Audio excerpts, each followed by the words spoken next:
tawagin natin for your information. Ang witty ng title. Totoo, magaling yung writer nito. Totoo. Sino writer? Yun yung dahilan, ba't nandito ako?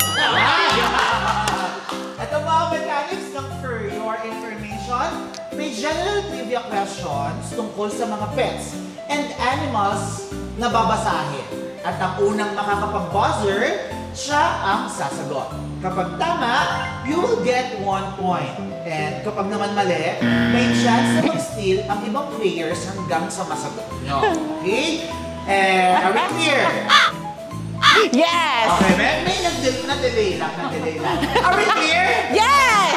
Siyempre, nag-relax na sila ng mind. Try muna natin ang inyong mga buzzer. Sneaky. Yun. Ay, ako. Working naman, Miss Fish. Tanga naman ito. Pinatay mo yung buzzer. Di ba, patry po ulit. O, tapos saka ang isa pa para patayin. Ayaw kita mo? Slow? Eh, may mga nagugulo lang. Oo, nagugulo. Ay, babae. Sir Mark? Ganyan dapat. Sorry. Working naman ang lahat ng buzzers and reminders sa ating mga players. Lagyan natin ng konting pressure. Yes. The pressure. Sabi nyo, 30 years old na kayo, wala pa kayo na gano'n. Pressure. Pati ako na pressure. Oo, grabe. Ito na, ang unang tanong.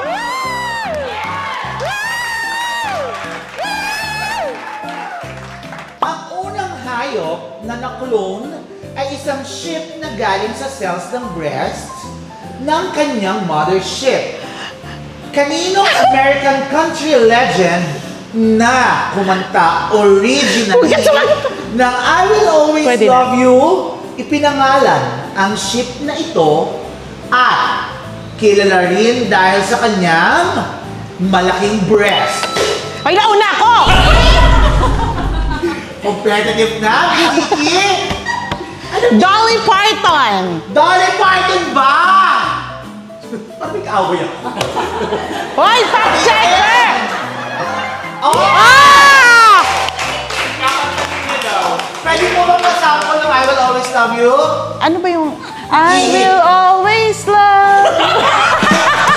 Ilang video po yun. Ano ba yun? Ano ba yun? Ano ba yun?